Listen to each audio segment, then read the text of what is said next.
Bonjour à tous et bienvenue dans cette première édition de l'information matinale. En ligne, tous responsables, c'est la campagne pour un usage responsable et sécurisé des médias sociaux. Depuis hier, cette campagne est entrée dans sa phase active avec pour slogan « Stop aux sorciers numériques ». L'opération promeut la répression du banditisme digital, les méthodes de protection des cybervictimes. Le Premier ministre Robert Begré-Mambé a présidé la cérémonie de lancement de la campagne. Franck Quadio. L'initiative nationale pour un environnement digital sécurisé, première phase lancée en août 2023 par le ministre de la Communication, démarre dès ce lundi. L'opération est partie d'un simple constat. L'usage inapproprié des réseaux sociaux peut provoquer des psychoses sociales, des conflits.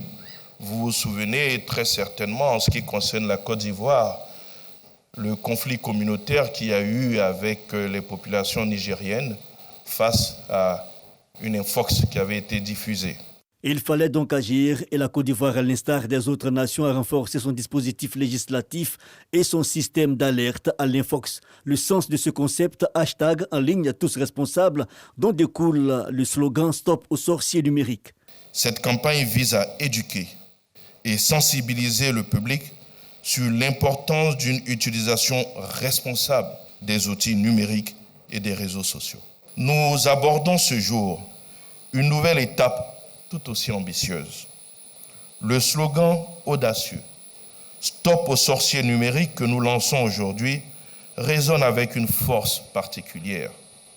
Il fait appel à l'imagerie sociale de l'Ivoirien. Ce slogan est un appel à l'action. Une volonté d'action et les États-Unis, partenaires privilégiés, s'associent.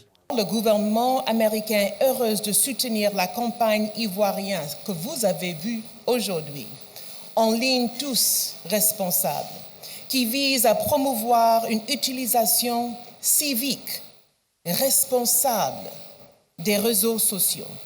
La désinformation, une réelle menace pour la gouvernance publique, de quoi interpeller à juste titre le gouvernement. Le Premier ministre Robert Begré-Mambé se fait fort de solliciter l'implication de tous pour la réussite de l'opération. Cette initiative de grande envergure vise à promouvoir un environnement numérique sain et sûr pour tous les Ivoiriens. Elle représente un jalon crucial dans notre engagement à lutter contre la désinformation et à protéger nos citoyens en ligne.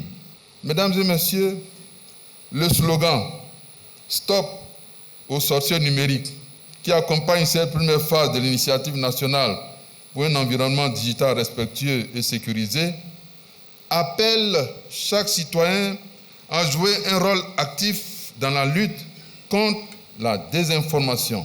Influenceurs, blogueurs, activistes du digital, les web radios et même leurs relais sur les pages privées, tous sont sollicités dans la mise en œuvre de cette stratégie nationale qui se décline en 4 phases, la sensibilisation, la formation, la surveillance et la répression. Dans un autre registre, 4e édition des Journées de la fonction publique pour davantage ouvrir l'administration publique aux citoyens. Le ministre des Finances et du Budget a prononcé hier à la conférence inaugurale sur le thème « Performance du service public dans le contexte de la modernisation de l'administration ». Les activités, parmi lesquelles des rencontres sportives, des décorations de fonctionnaires et agents de l'État, prennent fin le 27 juin prochain. Ils sont de retour du Hajj 2024. Les premiers pèlerins du contingent étatique ont foulé le sol ivoirien hier lundi en provenance de la Terre Sainte d'Arabie Saoudite où ils viennent d'accomplir le 5e pilier de l'islam. À l'aéroport Félix Houphouët-Boigny, ces pèlerins ont été accueillis par une importante délégation du gouvernement conduite par le ministre de l'Intérieur et de la Sécurité. L'ambassadeur du Royaume d'Arabie Saoudite a aussi fait le déplacement de l'aéroport d'Abidjan. Dans l'actualité internationale, la Cour pénale internationale prononce ce mardi 25 juin son verdict contre l'ex-patron de la police islamique de Tombouctou.